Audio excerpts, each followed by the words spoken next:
Hi guys, I'm still homesick. You hear my voice, but I just forced myself to get up. I got to make a video on this. This is a demonstration on how to make something simple look complicated. And I've been going over in my brain, how do I tell you about it and get you to understand it? So here it is. Let's see if I can get you to understand it.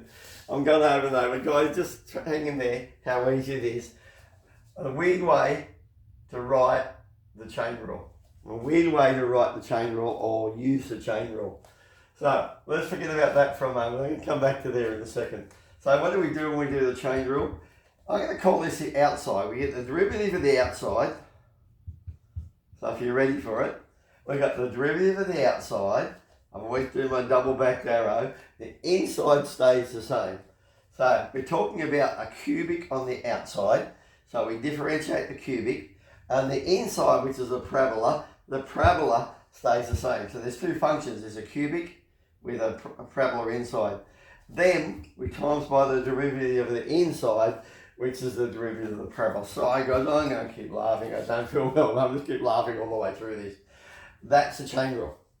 And then if I said to you, I wanted to get that when x was, let's go, say when x was, let's go 3. And just see what we get. What are we going to get? We've got 3. Now you're going to put the 3 in here, so that's 9 plus 1 squared times by 2 times 3. So what have we got? We're substituting into here.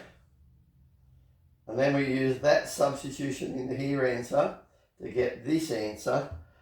Oh my goodness, can't believe I'm saying this. And then you put the other substitution in there. Oh my goodness, I think that's double Dutch, but I'm going to keep going.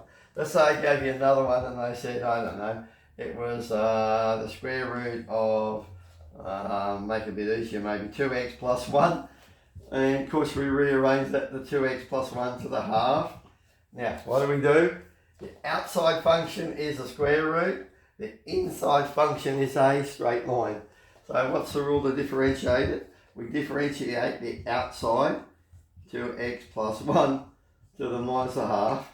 The inside stayed the same, so the inside function, the straight line stayed the same, and then we times by the derivative of the inside. And of course we can substitute values again. I don't know if that was all that helpful. Now let's go to what we're actually doing here and see if I can make sense of it for you. See what's going on. I should actually maybe try this as well.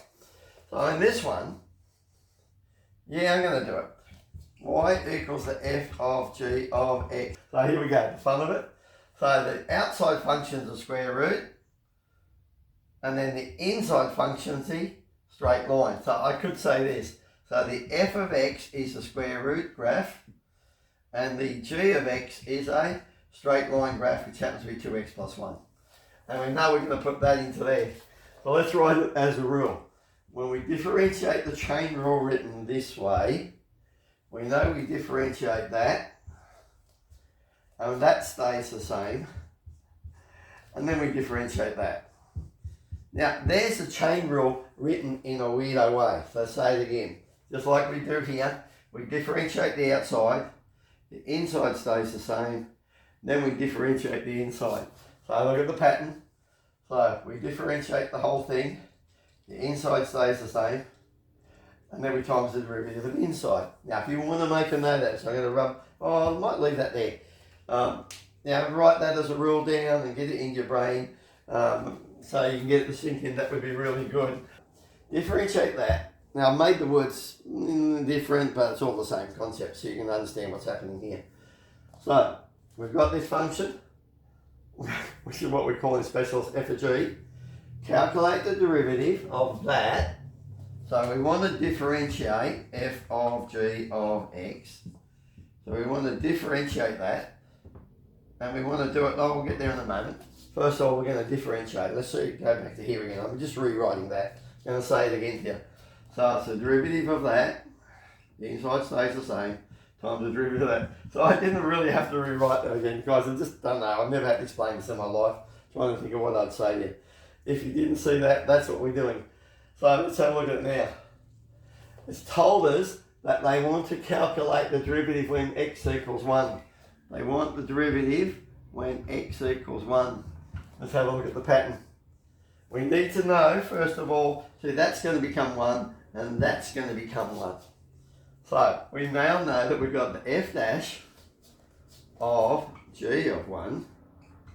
Oh my goodness, I can see some of you, I can see Luca and a couple of others going, well, I don't understand. Look at it again later, get the sink in, and the derivative when that's 1. So, and you wrote that down, you said, okay, there's my rule. They've asked me to calculate when 1, so I put a 1 there and a 1 there. And then you go back up to here and they tell you that G1 was 1. But that's going to be 1, so watch what we've got. The answer to that is 1. You okay with that? I hope. And then we know that the derivative for 1 is 10. So that's going to be 10. And then they tell us that the derivative for 1 of the f function is 3. So it's just 3 times 10, which is just 30. Oh my goodness. I hope that makes sense. I'm just thinking about what simple things I'm saying. We know when they write this way, we're going to get the normal derivative, leave the inside the same, times the derivative of the inside. Normal derivative, leave the inside the same, times the derivative of the inside. And they're going to tell you the value for that, the value for that, and then the value for this out here. I hope it helps guys.